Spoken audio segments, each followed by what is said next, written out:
So it's kind of November, December is where all the real gains are. So look at this.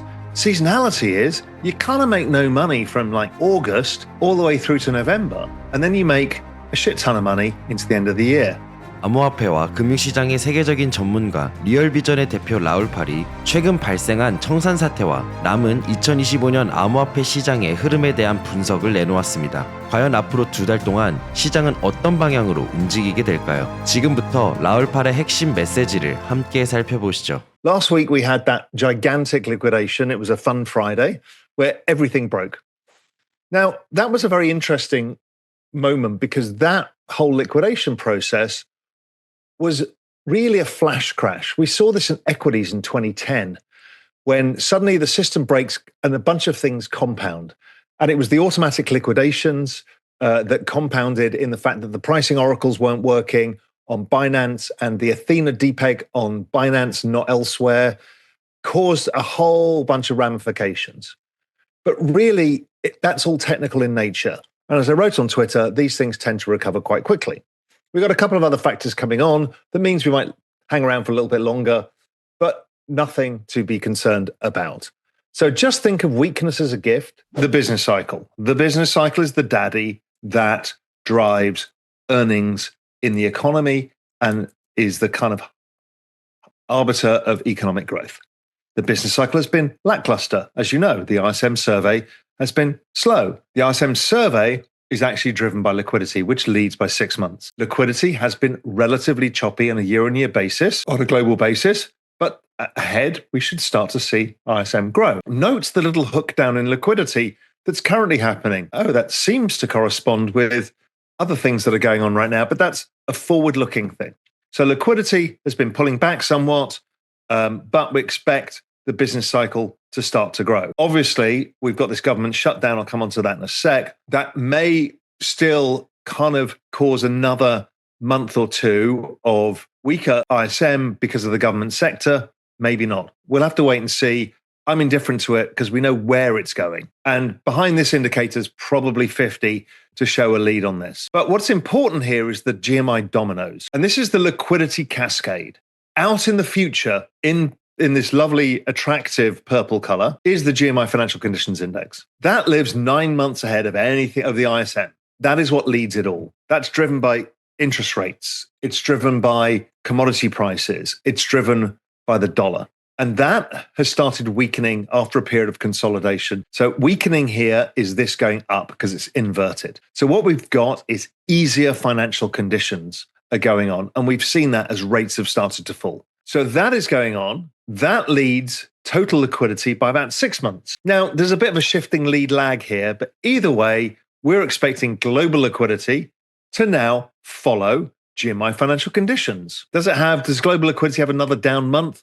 Probably, possibly, maybe 2 months. No, I think it's a month. And then what happens is it hooks up with financial conditions as we go into the end of the year. So October would print as a weaker month, obviously because of what is happening with the US government shutdown, where there's less liquidity being pumped in the system. But I'll come to that. And then the ISM follows suit. The ISM is where, when we get above 50 and start expanding, is where alt season is. It's where the Russell 2000 breaks out. It's where the small caps start going. It's where the riskier credit starts moving. That's the real game in town. You need a booming economy and lots of liquidity to drive the money shot. The way you can make money by just throwing a dart on your screen and whatever it hits will go up. That's to come. Those are the banana zone points when things really accelerate. It's all coming. It's a matter of patience. Don't forget, the ISM has one data point a month, and you think you're trading it with your tick charts on your screen. You are sadly deluded. That's not how this works. So hence why you just kind of do nothing and let this play out. We've got the game here. The game here is that. The game here allows the asset prices to move because total liquidity is the thing that drives Bitcoin and the NASDAQ, which are the things we really care about. So what's really going to push a massive rise in liquidity? Well, hello, the PBOC.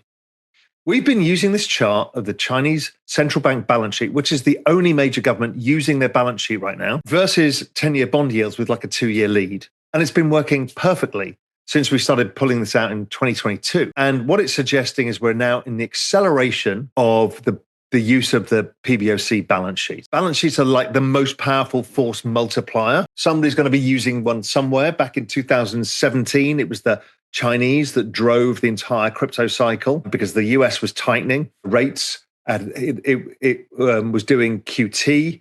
I mean, all of the bad things, all ridden by the fact that the PBOC, the UK and the ECB all stepped on the gas. The PBOC is going to be stepping on the gas. Interesting.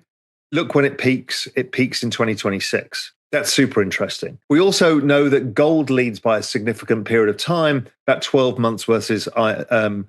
And that's telling us that, in 12 months' time, we're still not peaking the business cycle. So why is this going on right now? Why is the NASDAQ diverging? Why is Bitcoin diverging from 2020? Why is it diverging here? Why is it diverging here? And the answer is, you haven't heard this from anybody yet, but I talked to you last month in the Drinks with Raoul that the thing that is happening is the Fed were tightening because the Treasury General Account was being built ahead of the government shutdown. The Treasury General Account got built. Meanwhile, the reverse repo got drained to zero. So there's one lever. If they don't use the balance sheet, there's one lever left for the Treasury and the Fed to use in driving liquidity currently. And that is the Treasury General Account. That's the checking account of the Fed. And so they've been building it up, putting some cash in the system ready for this moment. And what they then do is they will then release it by spending that money. But there's an issue with spending that money. There's a government shutdown. There's nothing to spend it on. So what we've got is this period since kind of end of September, October, when, guess what? Crypto started underperforming, where liquidity has stopped at the lows. And this is the lows going back several years. And that's normally driven by the Treasury General Account rebuild, and then it normally bounces back in quarter end. But we have both of those factors, and it's not bounced back because there's nothing to spend the money on because the government is suspended right now. So what you get is this weird pattern where there's no liquidity because they're not using stuff like the SFR, SLR, all of these other acronyms to inject money into the banking system. They're trying to get there. The Fed is cutting rates, but cutting rates doesn't really change liquidity. It changes financial conditions somewhat, but it doesn't change liquidity. So liquidity is kind of trapped in the US. And the US is quite dominant in liquidity because the dollar is the world's reserve currency. So this period of the government shutdown means that crypto's weak. Why is NASDAQ not weak and crypto is? Well, NASDAQ's been choppy. It's basically where it was when this whole period started. But crypto's weaker because crypto's further out the risk curve. There are no earnings in crypto, really. These are very long duration assets. So they are the most susceptible to liquidity. If liquidity withdraws, they fall the most. If liquidity comes in, they rise the most. So here we are where liquidity is being withdrawn or withheld, not really withdrawn. They're not trying to do that. They have no choice. They have no way, unless they can get through stuff through Congress, to inject liquidity unless there's a mini crisis. And we've seen a bit of wobbliness in the plumbing system, but not enough for them to actually go and do something to inject liquidity. So I'm sure Scott Bessent and I'm sure the Fed are looking at this thinking, Christ, we've got no liquidity. We saw South Korea asking for unlimited swap lines. What does that say? It tells you the eurodollar market is too tight. So US liquidity, because it's still constrained by this one factor, there's no balance sheet being worked, there's no reverse repo being drained. We've got this one factor, and that's supposed to be driving all the US dollar liquidity. Well, that struggles. It struggles because it's not big enough to go all the way out to the eurodollar markets and to the South Korean banks and the European banks and the Japanese banks. So they need swap lines. So it's telling you that things are tight. And we know the answer to tightness in liquidity. It is the opposite. It is more cowbell. So as more cowbell comes in, things snap back. And that's where we are. We're at this kind of super mini version of 2019 where the Fed pivoted and everything had to change because of this liquidity issue. And this liquidity issue is what's driving stuff now. So I hope I've explained it to you. The government shutdown, yes, there's a couple of guys talking about it ending this week. The prediction markets are like mid-November. Okay, seasonality.